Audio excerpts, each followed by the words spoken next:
আসসালামু আলাইকুম প্রিয় দর্শক, অন্য মঞ্চের আলাপচারিতায় আপনাদের সকলকে আমন্ত্রণ জানাচ্ছি। এনসিপির 5 নেতার কক্সবাজার সফর নিয়ে আরো কিছু নতুন ঘটনা যুক্ত হলো এবং একটা পদক্ষেপ এনসিপি তাদেরকে ফর্মালি আর অফিসিয়ালি শোকজ করেছে। এই শোকজ করাটা কি ঘটনাটাকে আরো খানিকটা জটিল করে তুললো, নতুন কোনো ডাইমেনশন যোগ করলো, সেটা নিয়ে কথা বলবো। ইনফ্যাক্ট আমি যখন এই ভিডিও রেকর্ড করছি তখনও জানা গেছে তারা কক্সবাজারে আছেন এবং একটা নিউজ দেখলাম তারা রীতিমতো হোটেল পরিবর্তন করছেন। ভেতরে পড়ে দেখলাম গোয়েন্দা সংস্থা নজরদারি আছে ইত্যাদি ইত্যাদি। আমি জানি না এই ব্যাপারটাকে নিয়ে এত বেশি জল ঘোলা কেন হচ্ছে, কিন্তু এই নোটিশ দেওয়াটার একটা ডাইমেনশন আছে বলে আমি ধারণা করি। তার আগে একটা কথা একটু বলে রাখা দরকার, এখানে একজন নারী সদস্যকে নিয়ে তাসনিম জারা এবং তার সাথে পুরুষরা গেছেন, এই ধরনের ইঙ্গিতপূর্ণ কথাবার্তা কোনো কোনো মিডিয়ায় এসছে এবং সোশ্যাল মিডিয়ায় অনেকে এটাকে রসিয়ে নানা বাজে কথাবার্তা লিখছেন। মানে আমাদের অসভ্যতার আসলে কোনো সীমা নেই। আমরা অনেকে হয়তো জানি যে তাসনিম জারার হাজব্যান্ড খালেদ সাইফুল্লাহ তাদের সাথে ছিলেন, 5 নেতার মধ্যে একজন খালেদ সাইফুল্লাহ। কিন্তু আমরা যদি খালেদ সাইফুল্লাহ যায়নি, তাসনিম জারা গেছেন বাকি 3 জনের সাথে, তো কি হয়েছে? একজন নারী, একজন রাজনৈতিক কর্মী তার সহকর্মীদের সাথে কোনো কাজে কক্সবাজার যেতে পারবেন না, তারা একই হোটেলে অবস্থান করতে পারবেন না। মানে আমাদের অসভ্যতার আসলে কোনো সীমা নেই। একজন নারী যেখানে থাকেন সেখানে আমরা যদি তাকে পছন্দ না করি, তাসনিম জারার রাজনীতি কারো পছন্দ নাও হতে পারে, তাসনিম জারা না, যে কেউ যে কারো, যে কোনো দলের যে কারো, কিন্তু সেটার জন্য নারী হওয়া মাত্রই খুব বাজে ধরনের ইঙ্গিত করার একটা প্রবণতা আমাদের সমাজে আছে। এটা অসভ্যতা এবং এটা ইত্রামি। এই ইত্রামিকে আমরা কোনো রকমই নতুন বাংলাদেশে জায়গা করতে দেব না।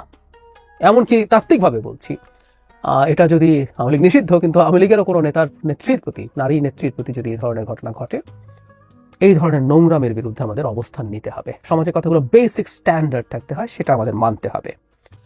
যাই হোক, যেটা নিয়ে কথা বলতে চেয়েছিলাম সেটা হচ্ছে এই যে নোটিশ দেওয়া আছে, নোটিশের ভাষাটা আমি একটু পড়ি। 5 জনকে একই নোটিশ দেওয়া হয়েছে একই ভাষায়। গতকাল 5 আগস্ট জুলাই অভ্যুত্থানের প্রথম বর্ষপূর্তি ও রাষ্ট্রীয় গুরুত্বপূর্ণ দিবসে আপনি এবং দলের আরো 4 জন কেন্দ্রীয় সদস্য ব্যক্তিগত সফরে কক্সবাজার গিয়েছেন। এই সফর সংক্রান্ত কোনো তথ্য কিংবা ব্যাখ্যা রাজনৈতিক পর্ষদের নিকট পূর্বে অবগত করা হয়নি। অনেকগুলো ডাইমেনশন যোগ হয়। আমরা জানি 5 জন কারা কারা, অলরেডি জারা এবং খালেদ সাইফুল্লাহর কথা বললাম। এর বাইরে আছেন জনাব নাসিরউদ্দিন পাটোয়ারি, হাসনাত এবং সার্জিস। খেয়াল করি আমরা 5 জন সবচেয়ে পরিচিত মুখের মধ্যে, মানে এই দলটার এনসিপির সবচেয়ে পরিচিত মুখগুলোর মধ্যে 5 জন এখানে গেছেন এবং তাদেরকে আমরা আসলে এনসিপি বলতে এর বাইরে আর 1-2 জনকে হয়তো আমরা বুঝি, মানে বেশি পরিচিতির দিক থেকে বলছি।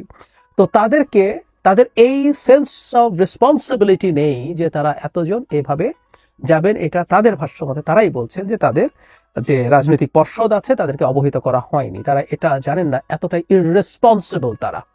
খুবই ভয়ঙ্কর কথা। এখন সমস্যাটা কোন জায়গায় হয়েছে? পিটার হাস দেশে ছিলেন না, আমরা জানি। এই পিটার হাসের সাথে বৈঠক না। এখন প্রশ্ন হচ্ছে, এটা কি অন্য কারোর সাথে বৈঠক ছিল? কারণ তাদের এই সফর নিয়ে খানিকটা লুকোনোর টেন্ডেন্সি মনে হয়েছে, আমি নিশ্চিত নই, কিন্তু আমরা এই ধরনের একটা ভিডিও দেখার পরে ধরনের সন্দেহ হয়েছে।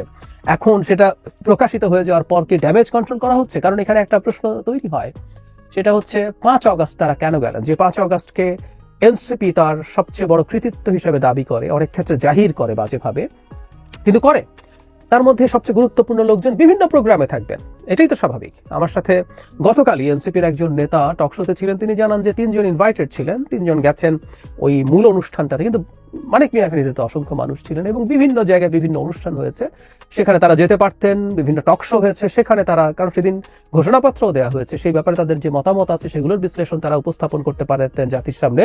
সুতরাং আমরা জুলাই পদযাত্রা করে ক্লান্ত হয়ে পড়েছি, তাই এখন ঘুরতে গেছি, এটা ঠিক ধোপে টেকে না। ফলে এটা এক ধরনের মানুষের সামনে রং পারসেপশন দেয়, সেই কারণে তারা ড্যামেজ কন্ট্রোল করার চেষ্টা করতে পারেন। কিন্তু একটা প্রশ্ন আছে, খুবই জরুরি প্রশ্ন আছে, এই যে 5 জন গেলেন, এটা কি বেআইনি কিছু? উত্তর হচ্ছে না। এটা কি অনৈতিক কিছু হলো? আমি এটা খুব মেজর অনৈতিক কিছু হয়েছে বলেও মনে করি না, কিন্তু এটা পলিটিক্যালি ইনকারেক্ট হয়েছে। আমি এই ইস্যু নিয়ে গতকালের ভিডিওতেই বলেছি যে পলিটিক্সে পারসেপশন ম্যাটার্স।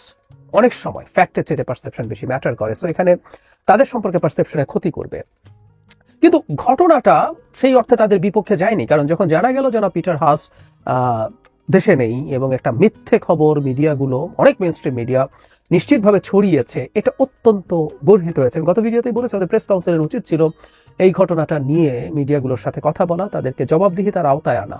এবং আমি আজ পর্যন্ত দেখিনি, এখন পর্যন্ত দেখিনি কোনো যারা এসব প্রকাশ করেছে তারা অ্যাপোলোজাইজ করেছে তাদের এই ভুলের জন্য। এবং ড্যামেজ প্রচুর হয়ে যায়, ভুল স্বীকার করলেও আসলে অনেক সময় সেটা ঠিক হয় না।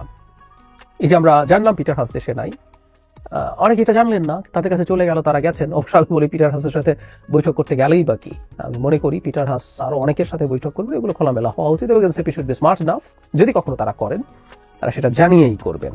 কিন্তু সিচুয়েশন তাদের কন্ট্রোলে চলে এসেছিল, তাহলে আবার এই শোকজ করার মাধ্যমে কি ব্যাপারটাকে আরো উস্কে দেওয়া হলো না? কারণ এই শোকজের মাধ্যমে তাদের 5 নেতার ইররেসপন্সিবিলিটি আবার জাতির সামনে প্রকাশিত হলো।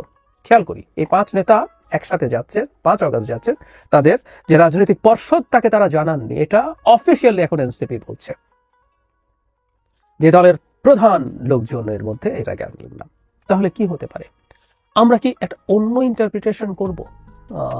আমার যেটা বলে রাখি, আমি জানি না সম্ভাবনা কতটুকু, আমার আরেকটা জিনিস মনে হয়েছে, কারণ কখনো যখন গর্হিত অন্যায় হয়ে যায়, যেমন ধরুন এনসিপির এক নেতা ছিলেন, ভুলে গেলাম, বিরাট লেবাসধারী, ধর্মীয় লেবাসধারী এক নেতা, পাঠ্যপুস্তকের বিষয় হিসাব নিয়ে তিনি, তানভীর সম্ভবত নাম, যাই হোক, তো তিনি বহু কোটি টাকার দুর্নীতিতে জড়িয়ে পড়েন, এটা একটা ক্রাইম। সেই ক্রাইমের জন্য তাকে শোকজ পাবলিকলি দেওয়ার জরুরত আছে, কারণ তাতে এনসিপি দেখাতে পারে যে তার দল, সেই দল কখনো এই ধরনের দুর্নীতিকে প্রশ্রয় দেয় না। কিন্তু যে ঘটনাটা ঘটলো, এই ঘটনাটা তো কোনো ক্রাইম না। তাহলে কেন এই 5 নেতাকে অফিসিয়ালি তারা আবার জাতির সামনে কাঠগড়ায় দাঁড় করালেন? এই প্রশ্নটা আমার মাথায় আসলো এবং এটার একটা অল্টারনেটিভ ব্যাখ্যা, আমি জানি না কতটা নিশ্চিত হবে এটা, কিন্তু আমার একটা অল্টারনেটিভ ব্যাখ্যা আছে। এনসিপির মধ্যে কি কোনো ধরনের সিরিয়াস মতদ্বৈততা তৈরি হয়েছে, বা আমরা পার্টির ভাষায় যেটাকে গ্রুপিং বলি, গ্রুপিং তৈরি হয়েছে, যে কোনো একটা গ্রুপ, এই যারা গেলেন তারা হয়তো এক গ্রুপের, এবং দলের কোনো একটা গ্রুপ চেয়েছেন এদেরকে পাবলিকলি হিউমিলিয়েট করতে?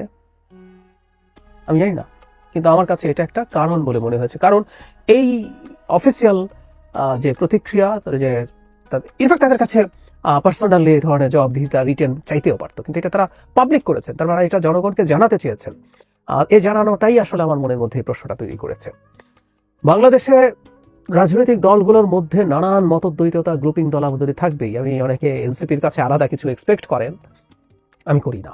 এই মাটি থেকে উঠে আসা একই রকম মানুষজন, এরা একই রকম ভাঙা গড়ার মধ্য দিয়ে যাবে, এবং এই কারণেই তারা যত বেশি এক্সপেকটেশন নিজেদের উপরে তৈরি করেন, আমি মনে করি এটা তাদের ভুল, এটা উচিত না। এটা করে বরং মানুষের সমালোচনা তারা বেশি ওয়েলকাম করেন, তখন অল্প সমস্যাতেও মানুষ তাদেরকে বেশি সমালোচনা করে, and which is very natural. যে আপনি তো নতুন বন্দোবস্তের কথা বলছেন, আপনি তো সবকিছু ভালো করে ফেলবেন বলছেন, তো আপনি এটা করছেন কেন?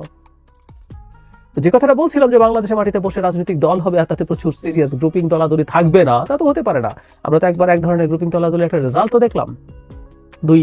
তখন এক্স শিবির নিয়ে প্রচুর কথা হতো, জনাব জুনায়েদ এবং জনাব রাফেজ সালমান, এনারা বেরিয়ে গিয়েছিলেন, তারা ওই পার্টিতে থাকার কথা ছিল, শেষ পর্যন্ত না থাকতে পেরে তারা বেরিয়ে যান, এবং রীতিমতো নতুন দল তৈরি করেন। তারা এখনো থাকবে না তা বলা যায় না, এবং আমরা জানি যে এক তো আইডিওলজিক্যাল ডিভাইডেশন আছে এখানে, তারা একটা আমব্রেলার মধ্যে সব একেবারে রাইট থেকে লেফট সবাইকে নিয়ে এসে একটা মধ্যপন্থী দল তৈরি করতে চাচ্ছেন, সেটা তো আছেই। তার বাইরেও ব্যক্তিত্বের সংঘাত থাকে বাংলাদেশের রাজনীতিতে, এবং এই ইয়াংদের একটা বড় অংশ যথেষ্ট তরুণ, এবং এখনো তাদের সোশ্যাল মিডিয়া বা অন্যান্য জায়গায় তাদের অ্যাটেনশন সিকিং এর টেন্ডেন্সি আছে, এবং অ্যাটেনশন পাওয়া না পাওয়ার হিসাব নিকেশ আছে। এগুলো প্রত্যেকটা সংঘাত তৈরি করতে পারে, কে বেশি ইম্পর্টেন্ট হয়ে গেল, কে বেশি প্রমিনেন্ট হয়ে গেল, এগুলো তাদের মধ্যে সংঘাত তৈরি করার সমূহের সম্ভাবনা আছে। সো আমি তাদের মধ্যে এই ধরনের কোনো কিছু নেই, এবং তারই আউটকাম হিসাবে এই শোকজের মাধ্যমে এই কয়েকজনকে এক ধরনের ডিমিন করার চেষ্টা করা হয়েছে। আমি এই সম্ভাবনা উড়িয়ে দিতে চাই না, যদিও আমি চাই সব রকম মতদ্বৈততা সত্ত্বেও, যেহেতু বহু রকম মানুষ এক জায়গায় এসে হাজির হয়েছে, মতদ্বৈততা থাকবে, কিন্তু মতদ্বৈততার বাইরেও তারা তাদের এই জায়গাগুলো একটু খেয়াল করবেন। আর প্রত্যেকটা স্টেপ নেওয়ার ক্ষেত্রে আমি অ্যাটলিস্ট এটুকু বলি, যদি এরকম কোনো কারণ নাও হয়ে থাকে, এই স্টেটমেন্ট দেওয়ার মাধ্যমে মানে ব্যাপারটা ঔষধের মতো, আমরা ডিজায়ার্ড এফেক্ট আর সাইড এফেক্টের তুলনা করি, ওজন করি। ঔষধে সাইড এফেক্ট আছে, কিন্তু আমরা এটা খাই কারণ এটা ডিজায়ার্ড এফেক্টটা আমার বেশি ওজনের মনে হয়। সো কি অর্জন করলেন? ট্রান্সপারেন্সি দেখালেন, নাকি তার চাইতে তাদের 5 নেতা যে কোন রকম কোনো তথ্য না দিয়ে চলে গেছেন, এত ইররেসপন্সিবল, সবচেয়ে প্রমিনেন্ট কয়েকজন, মানে আপনারা যদি 10 জন নেতার নাম বলেন এর মধ্যে 5 জন থাকবেন, তো এই 5 জন নেতাকে যে তারা এটার মাধ্যমে যেরকম ইররেসপন্সিবল হিসাবে প্রজেক্ট করলেন জাতির সামনে, এটা বড় ক্ষতিই তো বেশি হয়েছে বলে আমি মনে করি।